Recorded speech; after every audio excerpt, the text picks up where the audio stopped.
Xoş gördük, hörmətli müəllimlər. Bugün biz kimya fənnindən hidroliz, elektroliz və elektrolitik dissosiasiya mövzusuna baxacağıq.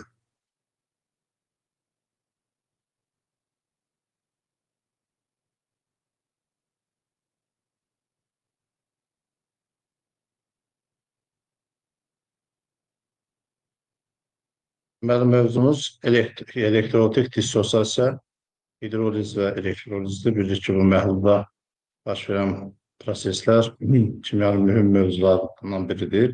Və ilk tapşırıq belə bir tapşırıqdır.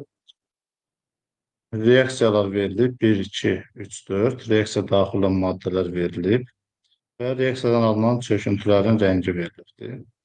Bizdən tələb olunur ki, hansı reaksiyalar zamanı alınan çöküntünün rəngi doğru göstərilməmişdir.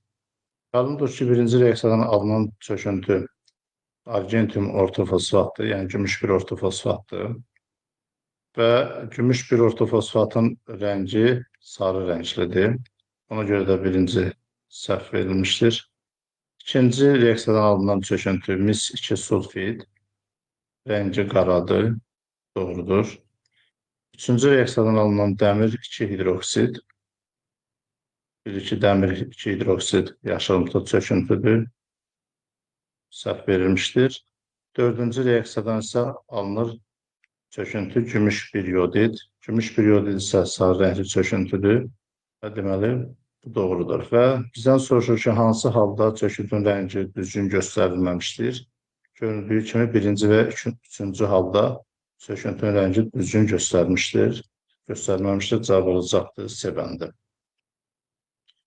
Növbəti tapşırıq hansı halda maddələr arasında baş verən reaksiyanın qısa iyon tənliyi H müsbət plus OH mənfi və H4 kimidir.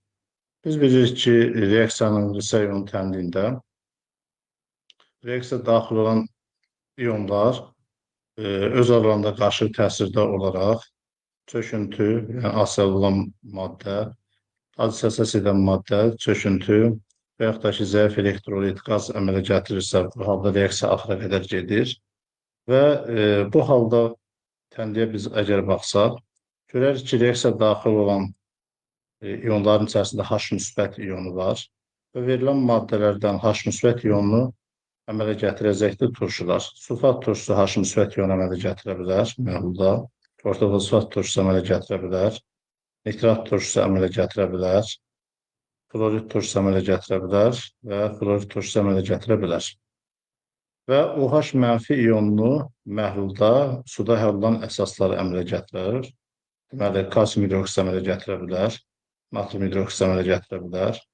Dəmir 2 hidroksid suda həll olmadığına görə əmələ gətirə bilməz. Maqnezium karbonatdan hidroksid iyonu əmələ gəlmir. Eyni zamanda da barium hidroksid də əmələ gətirə bilər. Və bundan sonra reaksiya məhsullarına biz baxmalıyıq ki, reaksiya məhsullarında dediyimiz şərtə uyğun olaraq az dissosiasiya edən maddə su yalnız alınsın, yəni burada çöküntü və qaz olmasın. Birinci reaksiyadan gördüyümüz kimi kalsium sulfat çöküntüsü və su alınır. Və kalsium sulfat alındığına görə bu variant uyğun deyil. Çünki çöküntü alınmamalıdır. İkinci reaksiyadan natrium ortofosfat və su alınır. Natrium ortofosfat dissosiasiya edir və ona görə də bu variant ola bilər. Sonuncu reaksiyadan isə barium klorid və su alınır və bu variant da ola bilər. Ona görə doğru cavab 2 və 5 olacaqdır. Cavab Y bəndi. Növbəti sual duzlar verilibdir. Dəmir 2 nitrat, kalsium karbonat, ammonium sulfat və kalium sulfid. Bizdən soruşulur mühit və hidrolizin birinci mərhələsində alınan duzun növü. Dəmir 2 nitrat bildiyimiz kimi zəif əsasdan və qüvvətli turşudan əmələ gəlmiş duzdur. Və bu cür duzlar katyona görə hidroliz edir və mühit turşu olur. Mühit turşu olur və əsası duz alınır. Yəni birinci doğrudur. İkinci duz kalsium karbonatdır. Biz bilirik ki, kalsium karbonat suda həll olmayan duzdur. Ona görə də bu hidroliz etmir. Yəni ikinci duz hidroliz etmirsə, biz burada mərhələdən və mühitdən danışa bilmərik. Üçüncü duz ammonium sulfat yenə zəif əsas və qüvvətli turşudan əmələ gəlmiş duzdur. Bunun hidroliz zamanı mühit turşu olur və alınan duz əsası duz alınmır. Çünki burada zəif əsas bir variant olduğuna görə burada əsası duz alına bilməz. Ona görə bu variant uyğun gəlmir. Dördüncü duz kalium sulfid, deməli qüvvətli əsas və zəif turşudan əmələ gəlmiş duzdur və bu cür duzlar aniona görə hidroliz edir, mühit qələv olur və sulfid iyonu ekvivalentli olduğuna görə mərhələli proses, hidroliz prosesi baş verir və birinci mərhələdə turş duz əmələ gələ bilər. Deməli, bu duzda verilmiş ifadələr doğrudur. Ona görə də doğru cavab olacaq 1 və 4. Növbəti tapşırıq mis-2 sulfatın suda məhlunda hidrolizin birinci mərhələsinin molekulyar və qısa ion tənliyində bütün əmsalların cəmini müəyyən edin. Mis-2 sulfat bildiyimiz kimi hidroliz edir və zəif əsas qüvvətli turşudan əmələ gəlmiş duzdur, yəni katyona görə hidroliz edir və mis-2 sulfatda mis ionunun valentliyi 2 olduğuna görə 2 mərhələdə hidroliz edir və bizdən birinci mərhələdən söhbət gedir ki, birinci mərhələnin molekulyar tənliyini yazaq və mühit turş olduğuna görə bilir ki, buradan əsası duz alınacaq, mis 1 hidrokso sulfat alınacaq və sulfat turşusu alınacaq. Biz bu reaksiyanı əmsallaşdıra bilərik. Deməli, 2 yazsaq və görərik ki, suya da 2 yazsaq, reaksiya tənliyi əmsallaşır. Molekulyar tənlikdə əmsalların cəmi soruşulursa 2, 2, 4, 5, 6. Molekulyar tənlikdə əmsalların cəmi 6-ya bərabərdir. Sonra biz eyni zamanda qısa ion tənliyini tapmaq üçün əvvəlcə tam ion tənliyini yazaq. Mis-2 sulfat aşağıdakı kimi dissosiasiya edir.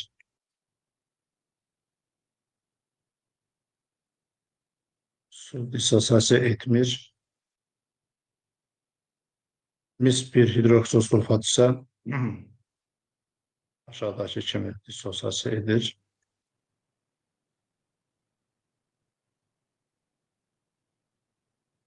Sulfat turşusu isə dissosiasiya edir. Və göründüyü kimi SO4 ionları prosesdə iştirak etmir. Yəni burada hidroliz mis ionunun hesabına baş verir. Mis 2 ionunun hesabına baş verir.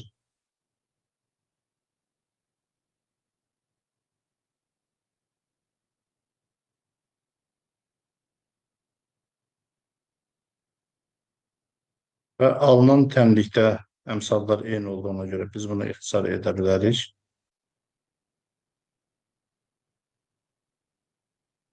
Bunda mis 2 müsbət plus su alınır. Durumu H müsbət və H müsbət.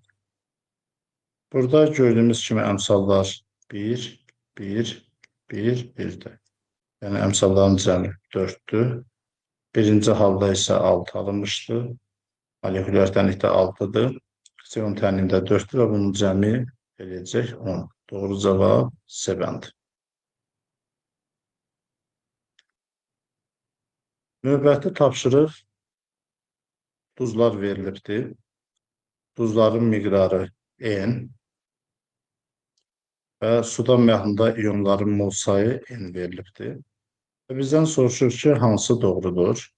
Yəni, duzun miqdarı ilə məhlulda alınan iyonların mol sayı eynidir və eyni zamanda burada duzların dissosiasiya dərəcələri də göstərilmişdir. Natrium karbonat dediyimiz kimi dissosiasiya edir. Dissosiasiya dönən prosesdir. Yəni biz tənlikdə dönən proses kimi qeyd edirik.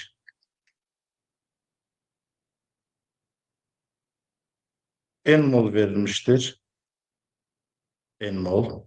Və əgər dissosiasiya dərəcəsi 30%-dirsə, bu deməkdir ki, maddənin 30% dissosiasiya edib. Yəni N mol veribsə, N-in 30%, yəni 0,3 N qədər dissosiasiya edibdir. Və yaza bilərik, tənliyə əsasən 1 mol. 1 moldan gördüyümüz kimi 3 mol iyon alınır. 0,3 N-dən isə alınanı biz hesablaya bilərik.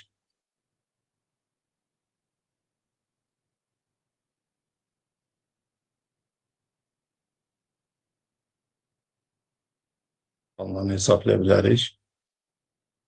X yazsaq. X bərabərdir 0,9 N almış olarıq. Sonra ikinci tənlikdə alüminium sulfat dissosiasiya edir.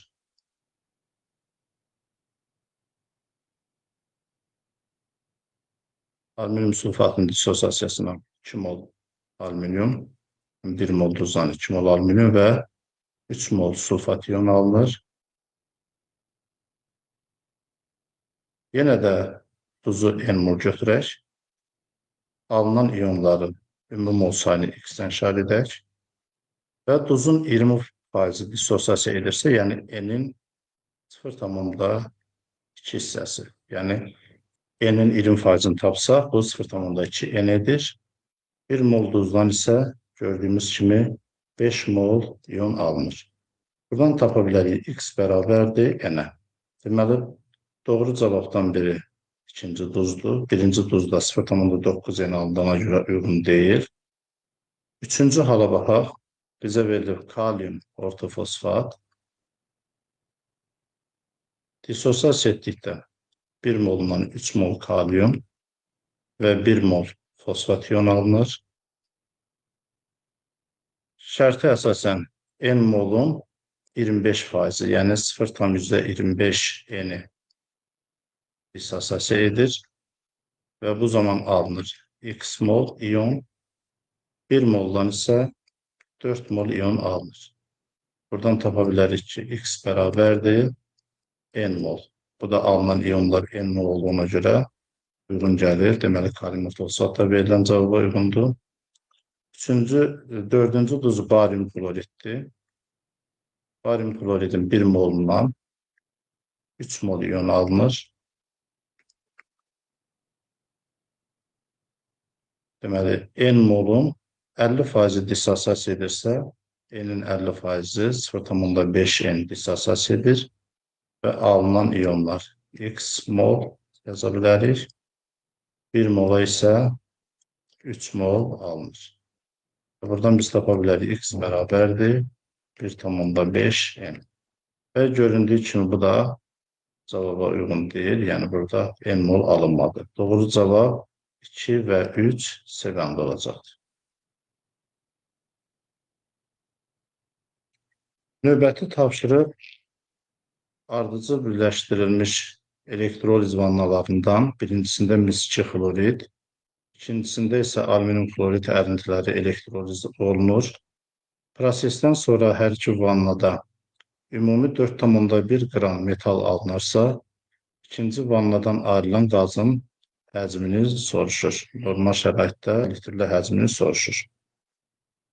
Qeyd etmək lazımdır ki, əgər elektroliz vannaları ardıcıl birləşdirilirsə, o zaman onlardan keçən elektrik yükünün miqdarı eyni olur və şərtdə bunu nəzərə almaq lazımdır.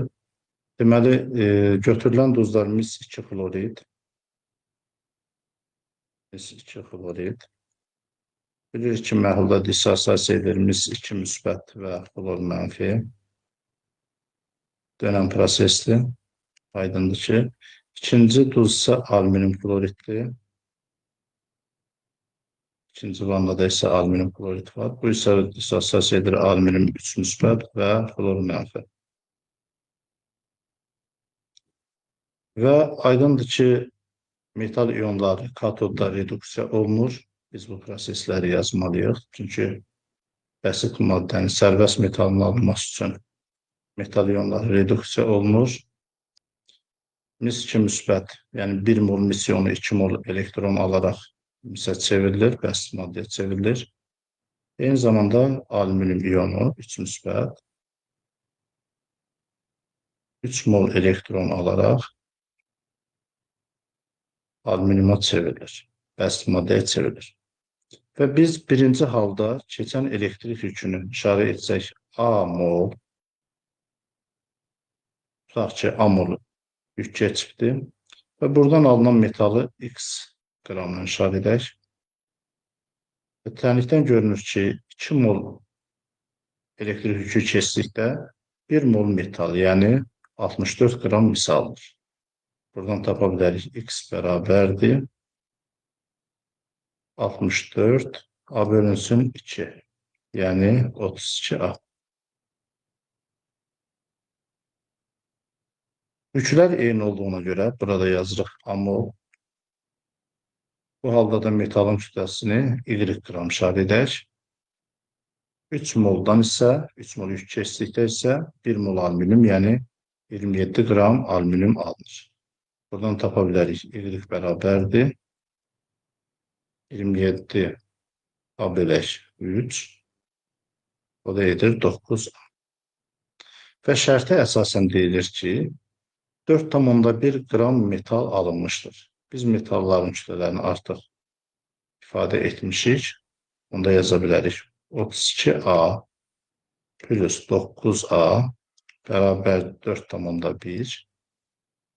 A bərabərdir 0,1-ə. A 0,1-dirsə, biz reaksiya zamanı alınan misin və alüminium kütləsini tapa bilərik. Və alüminium kloridin bizdən ikinci vannada alınan qazın həcmini soruşur. Alüminium kloridin elektroliz zamanı alüminium və flor qazı alınır. Reaksiya tənliyini əmsallaşdıraq. Göründüyü kimi alüminium kütləsi 9A-dır. Anın da əvəzinə 0,1 yazsaq, alarıq 0,9 qram alüminium. Buna uyğun olan flor qazın həcmini işarə edək X litr. Tənliyə əsasən 2 vuraq 27 qram alüminiumdan isə 3 vuraq 22,4 flor qazı alınır. Və buradan X-i tapa bilərik. X bərabərdir 2 vuraq 27 0,9 vuraq 3 vurulsun 20,4. Bu da bərabərdir. Hesablamanı aparsaq, deməli burada tapacaq 1,12 litr.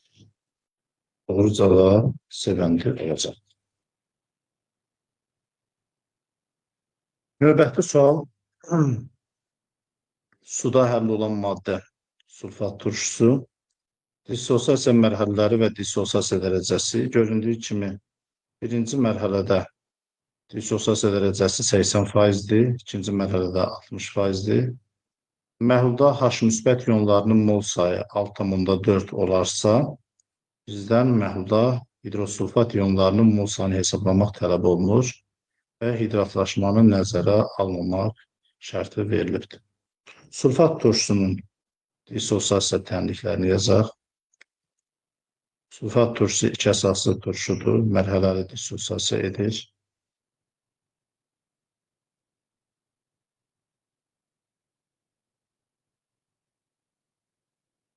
Bizə birinci halda verilib ki, dissosiasiya dərəcəsi 80%-dir. Əgər biz şərti olaraq X mol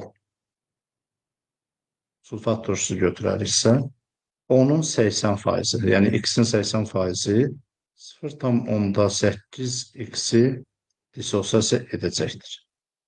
Və 1 mol sulfat turşudan 1 mol hidrogen iyonu aldığına görə onda bu da olacaq 0,8x və 1 mol hidrosulfat aldığına görə bu da 0,8x qədər alınacaqdır. İkinci mərhələdə isə dissosiasiya dərəcəsi 60%-dir verilibdir. İkinci mərhələdə hidrosulfat iyonu gördüyümüz kimi dissosiasiya edir və biz tapdıq ki, 0,8x qədər məhlulda hidrosulfat iyonu var. Və ikinci mərhələnin dissosiasiya dərəcəsi 60% olduğuna görə 0,8-in 60%, yəni 0,48x qədər dissosiasiya edəcəkdir və 1 mol hidrogen iyonu alınır. Bu da alınacaq 0,48x və sulfat iyonu da 1 mol alınır. Bu da 0,48x olacaqdır. Və bizə deyilir ki, H müsbət iyonlarının mol sayı 6,4 mol. H müsbət iyonlarının mol sayını biz yaza bilərik. H müsbət bərabərdir nəyə? Birinci halda, birinci mərhələdə 0,8x alınır.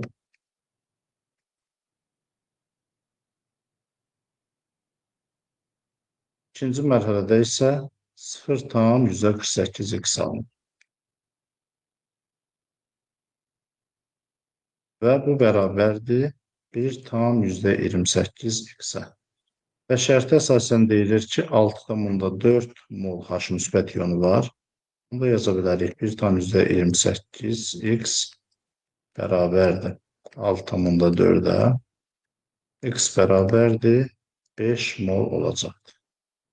Deməli, başlanğıcda 5 mol sulfat turşusu götürülübdür. Ancaq bizdən soruşulur şərtə əsasən hidrosulfat iyonlarının mol sayı.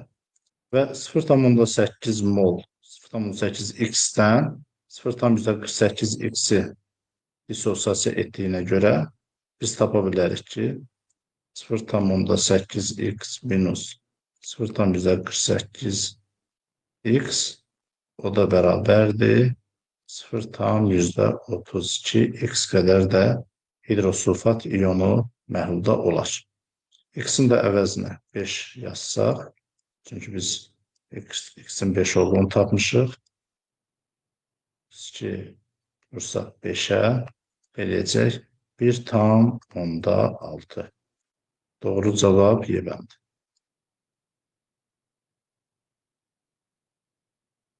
Növbəti tapşırıq. Reaksiya daxil olan maddələr verilibdir. Deməli, kalium hidroksid və ortofosfat turşusu məhlulların həcmi, qatılığı verilib və alınan məhlulda kalium iyonlarının molyar qatılığının hidroksid iyonlarının molyar qatılığına olan nisbəti soruşulur. Biz əvvəlcə reaksiya tənliyini yazaq. Kalium hidroksid ortofosfat turşusuna reaksiya daxil olduqda fikir versək, burada normal duz alınma şərti var. Reaksiyadan alınır kalium ortofosfat və su.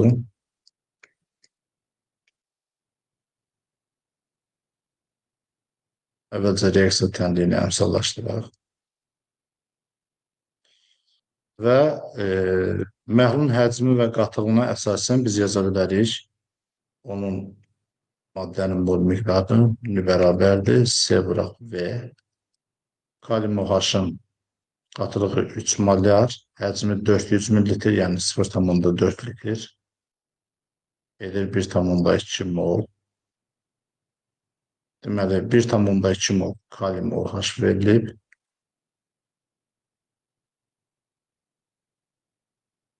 Eyni zamanda biz ortofosfatın da məhlulda miqdarını tapa bilərik. Bərabərdir. 1 vurulsun, qatılığı 1-dir, vurulsun 0,3 litrə. O da edir 0,3. Ortofosfat isə 0,3 moldur. Və tənliyə baxsaq görə bilərik ki, 1 mol ortofosfat turşusuna 3 mol kalium hidroksid sərf olunur. Yəni, bu deməkdir ki, ortofosfat turşusu az verilibdir və ona görə də o tamamilə reaksiya daxil olur. 0,3 mol ortoxosat turşusu reaksiya daxil olduqda elə 0,3 mol da kalium ortoxosat alınacaq, əmsalı 1 olduğuna görə və 1 mol ortoxosat turşusuna 3 mol kalium hidroksid sərf olduğuna görə 0,3-ə də 0,9 mol sərf olunacaq və nəticədə 1,2 çıxaq 0,9, yəni 0,3 mol kalium OH artıq qalacaq və məhlulda 0,3 molda kalium ortofosfat olacaq. Və məsələnin şərtində alfa 100%-dir, yəni biz bütün maddələrin tamamilə dissosiasiya etdiyini nəzərə alsaq, 0,3 mol kalium ortofosfat məhlulda ilə 0,3 mol kalium müsbət, 0,3 mol OH iyonu var. 0,3 mol kalium ortofosfatda isə 0,9 mol kalium müsbət və 0,3 mol PO4 iyonu var. Bu iyonların məhlulda mol nisbəti elə onların qatılıqları nisbətinə bərabərdir. Çünki məhlulun ümumi həcmi eynidir, yəni eyni məhluldan söhbət gedir. Ona görə bizdən kalium müsbət iyonlarının qatılığını deyirsə, elə onun mol sayını OH iyonlarının mol sayına biz bölə bilərik. Və gördüyümüz kimi kalium mol sayı 1,2 moldur. OH-ın mol sayı isə 0,3 moldur. Və buradan cavab alınır 4. Doğru cavab A bəndi 4.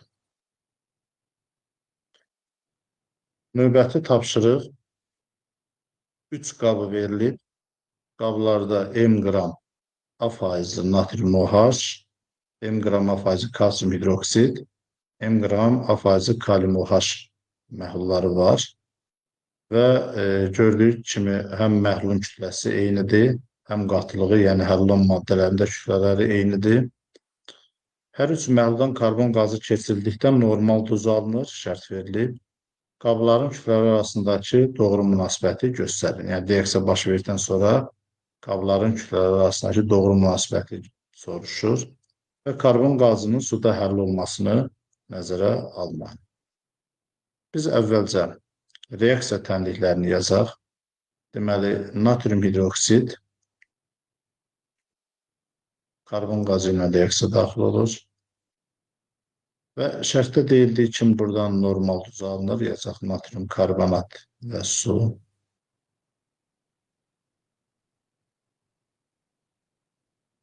Reaksiya tənliyini əmsallaşdıraq. İkinci, kalsium hidroksid reaksiya daxil olur karbon qazı ilə. Alınacaq kalsium karbonat və su.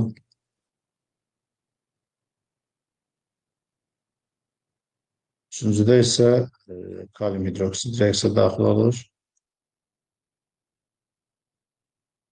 Buradan da kalium karbonat və su alır. Bu məsələnin şərtində məhlulun kütləsi soruşulmur. Əgər məhlulun kütləsi soruşulsaydı müqayisədə kalsium karbonat çöküntü halında alındığına görə ümumi kütlədən onu çıxardıq. Ayrılan kalsium karbonatın kütləsini çıxardıq. Bizdən qabların kütlələrinin soruşduğuna görə biz reaksiya daxil olan karbon qazının kütləsinə əsasən bu müqayisəni apara bilərik. Tutaq ki, A və yaxud da ki, A ilə işarə etmişik, X qram hər qabda maddə var. Çünki M qram A faizi bu demək ki, burada həll olan maddələrin kütlələri eynidir. Yəni, hamısının kütləsi eynidir. Kütlələri eynidir.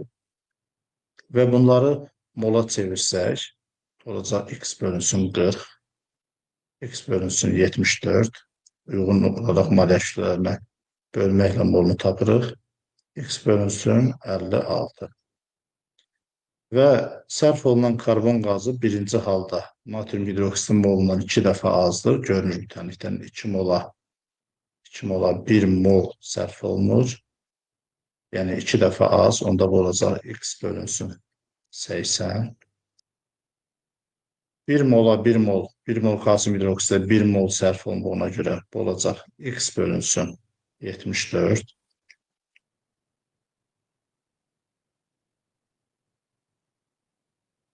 Üçüncü halda isə 2 mola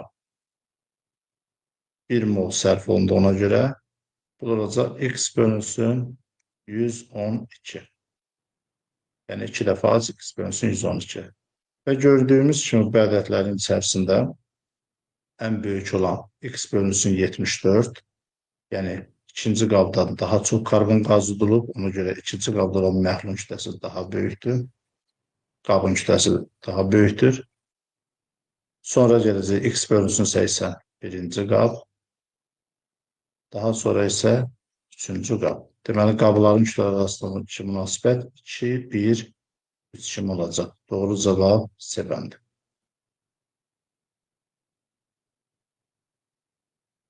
Elektrolizm mövzusuna bağlı belə bir tapşırıq verilib. 400 qram suda 180 qram mis sulfat tam həll edilərək məhlul elektroliza uğradılır. Bu zaman 11,2 litr normal şəraitdə oksigen alınarsa, məhlulda duzun kütlə payını hesablayın. Əvvəlcə mis sulfatın elektroliz təmrini yazaq.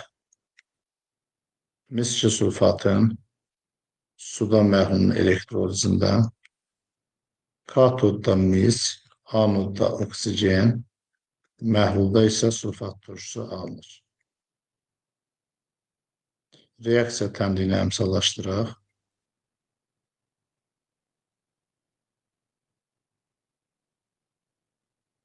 Şərtə görə 11,2 litr, yəni 0,5 mol oksigen alınır.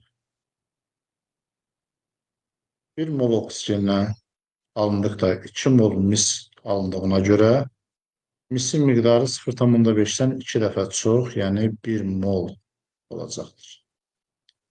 Və eyni zamanda 1 mol oksigen alındıqda 2 mol mis sulfat reaksiya daxil olduğuna görə 0,5 mola uyğun 1 mol mis sulfat reaksiya daxil olacaqdır. Elektroliz bitdikdən sonra məhlulun kütləsi aşağıdakı kimi olacaq. Biz məhlulun kütləsini yazsaq, bərabərdir. Əvvəlcə 400 qram suda 180 qram buz əldə etmişik. Yəni, məhlulun kütləsi 580 qramdır. Və nəzərə almaq lazımdır ki, burada mis katodda ayrıldığına görə məhlulun kütləsi, misin kütləsi qədər azalır. 1 mol misin kütləsi 64 qram. Plus 0,5 mol oksigen qazı ayrıldığına görə bu da 0,16 qramda oksigenin kütləsi olacaqdır. Onda məhlulun kütləsi eşində olur 580 minus 80 500 qram. Məhlulun kütləsi olur 500 qram. Və biz eyni zamanda reaksiya daxil olan mis sulfatının da kütləsini tapmalıyıq. 1 mol mis sulfatı bildiyimiz kimi 160 qramdır. Onda qalan, məhlulda qalan kupru meso-4-ün kütləsi 180 minus 160 20 qram kupru meso-4 qalacaq. Alınan məhlulda mis sulfatın kütlə payını tapmaq üçün onun kütləsini bölsək məhlulun kütləsinə və faizə ifadə ediriksə 100-ə vursaq, edəcək 4%. Doğru cavab Y bəndi.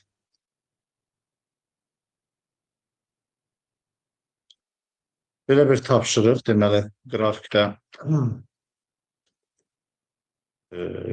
maqnezium şərtə əsasən maqnezium nitrat, natrium sulfat və natrium nitratdan ibarət qarışıq suda həll edildikdə ionların mol sayının dəyişməsi qrafiki verilibdir. Qrafikdən görünür ki, sulfat 0,3 mol sulfat ionu alınır və 1,1 mol natrium ionu alınır. Və şərtə əsasən kationun mol sayı anionun mol sayına 0,1 çox olduğuna görə məhlulda nitrat ionlarının mol sayını hesablamaq tələb olunur. Və göründüyü kimi alfa 100% verilir, yəni duzlar tamamilə dissosiasiya şərtində nəzərə almaq lazımdır. Duzların dissosiasiya təmizlərini yazaq. Maqnezium nitrat dissosiasiya etdikdə maqnezium plus 2 mol nitrat iyon alınır. İkinci duz natrium sulfatdır. Natrium sulfat dissosiasiya etdikdə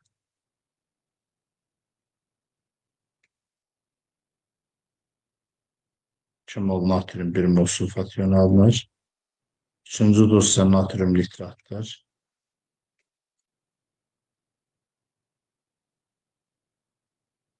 Natrium müsbət və nitrat iyonu almış. Və şərtdən görürük ki, 0,3 mol sulfat iyonu alınıbdır. Yazaq üzərinə 0,3 mol. Və 0,3 mol sulfat alınanda aydındır ki, 1 mola 2 mol alındığı üçün yazaq 1 mola 2 mol alındığına görə 0,3 mola 0,6 mol natrium iyonu alınacaqdır. Və şərtdə natrium iyonlarının ümumi mol sayı 1,1-dir. 1,1-dən 0,6-nı çıxsaq, deməli, natrium nitratdan 0,5 mol natrium iyonu alınır. Və natrium nitratın dissosiasiyasından 1 mola 1 mol nitrat iyonu alındığına görə 0,5-ə də ilə 0,5 mol nitrat iyonu alınacaq. Məsələnin şərtində deyilir ki, katyon sayı anion sayından 0,1 vahid çoxdur. Biz əgər katyonun, birinci maqnezium nitratın dissosiasiyasından alınan katyonun mol sayını x-də işarət etsək, x mol, onda anionun mol sayı 2x olacaqdır. Yəni, 2 dəfə çox nitrat alınır. Onda biz katyonlar üçün yaza bilərik. Nyu katyon. Katyonun mol sayı nəyə bərabərdir? Deməli, ümumi 0,6 plus 0,5 plus x. Yəni 1,1 plus x. Yəni birbaşa da yazmaq olar. Çünki buradan alınan katyon 1 natriumdur, bu 1,1-dir. Bir də maqneziumdur. Yəni 1,1 plus x-i birbaşa da yazmaq olar. İkinci nü anion. Görürük ki 0,5, 0,3, yəni 0,8 üzərinə gələk. 2x qədər də nitrat iyonu birinci haldan alındı. 2x. Və katyonun mol sayı, yəni 1,1 üstə gələk x bərabərdir 0,8 plus x-dən, 2x-dən 0,1 vahid çox. Buradan da tapa biləcək x bərabərdir 0,2 mol. Bizdən nəyə soruşur? Nitrat iyonlarının mol sayı. Nitrat iyonlarının mol sayı maqnezium nitratdan 2x qədər alınıb, natrium nitratdan isə 0,5 mol alınıb. Yerinə yazsaq alarıq. 2 vuraq 0,2 üzərinə gələk 0,5 o da bərabərdir 0,9. Sualın doğru cavabı D bəndi. Növbəti tapşırığa baxırıq. Deməli, 2 məhlul verilib, 2 qab verilib və birinci qabda dəmir 2 nitrat və kalium klorid, ikinci qabda isə natrium sulfat və natrium hidroksid məhlulları verilibdir. Şərtə əsasən birinci və ikinci məhlulda maddələr tam dissosiasiya edir. Birinci məhlulda 24 mol, ikinci məhlulda isə 42 mol iyon var. Məhlullar qarışdırılır və reaksiya axıra qədər gedir. Məhluldan 6 mol çöküntü ayrılarsa, ikinci qabda olan anion sayı birinci qabda olan katyon sayından neçə dəfə çoxdur? Belə bir şərt soruşulur. Deməli, biz yaza bilərik dəmir 2 nitratın dissosiasiyasını.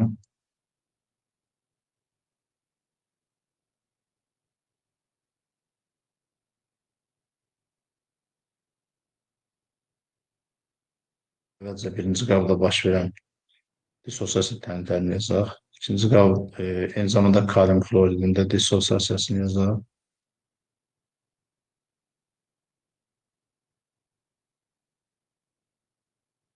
İkinci qabda baş verən reaksiyaları yazaq.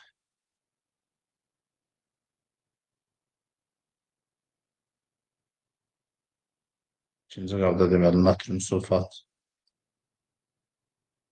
dissosiyasiya edir. Natrium müsbət və SO4 2 mənfi. Natrium hidroksində dissosiasiya tənəzzülü yazaq.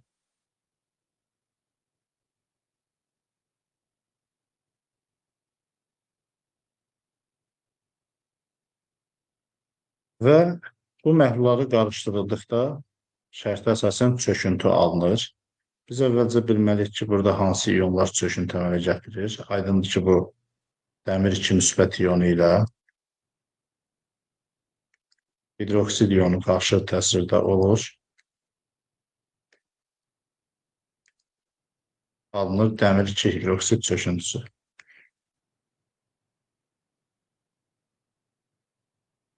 Əgər 6 mol çöküntü alınıbsa, burada əmsallar eyni olduğuna görə 1 mol, yəni 1 mol alındığına görə 6 mol dəmir və 12 mol OH iyonu olacaq.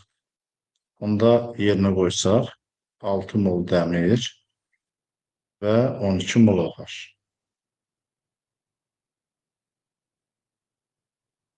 Dəmir 2 nitratın 1 molundan 2 mol nitrat iyonu alındığına görə 6 mola elə 12 mol nitrat iyonu alınacaq.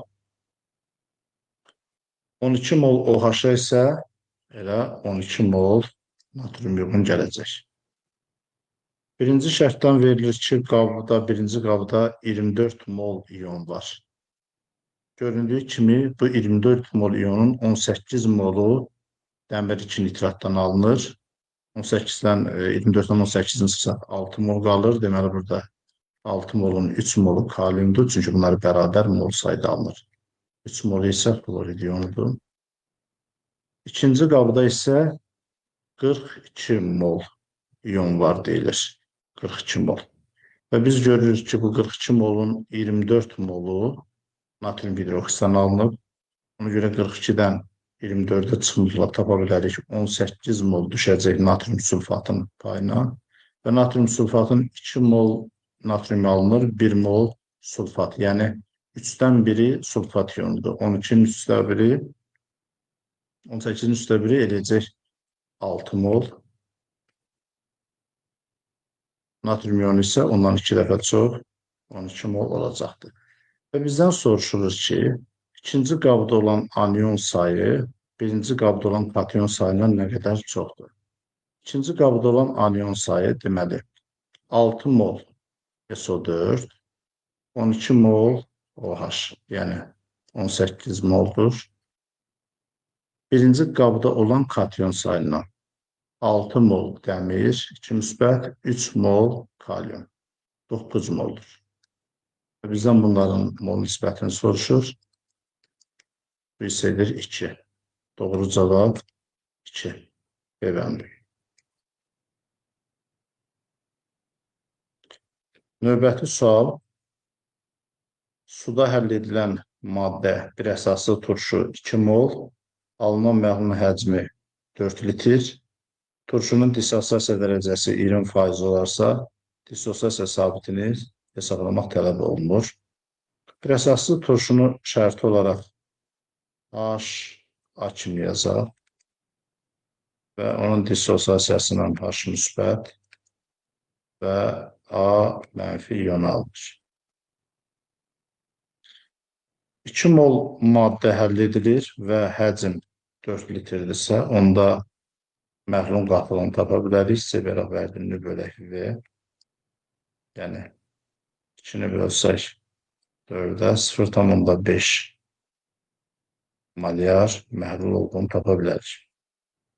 Və yazıram 0,5 malyar turşu var. Və turşunun dissosiasiya dərəcəsi 20%. Yəni bu deməkdir ki, 0,5'in 20%, 0,5'in 20%, 0,1 mol molyarı dissosiasiya edir. Və əmsallar 1 mola 1 mol H müsbət və 1 mol turşu anionu alındığına görə 0,1-ə də 0,1 və 0,1 alınacaqdır. Və turşunun 0,5 moldan 0,1-i çevrildiyinə görə 0,4 qalacaq. H müsbət isə 0,1 və 0, A mənfi 0,1 olacaq. Bizdən dissosiasiya sabitini soruşur. Dissosiasiya sabiti bu reaksiyanın tarazi sabiti kimi biz ifadə edə bilərik. Yəni, dissosiasiya prosesinin tarazi sabiti onun dissosiasiya sabitidir. Yaza bilərik. Məhsulların qatılıqlarının hasili bölünsün başlanğıc maddənin qatılığına. Biz tapdıq ki, 0,1 mol H müsbət, bura 0,1 mol A mənfi bölünsün 0,4. O da bərabərdir 0,025. Doğru cavab D bəndi. Sertifikasiya imtahanında iştirak edən bütün müəllimlərə uğurlar arzulayıram. Sağ olun.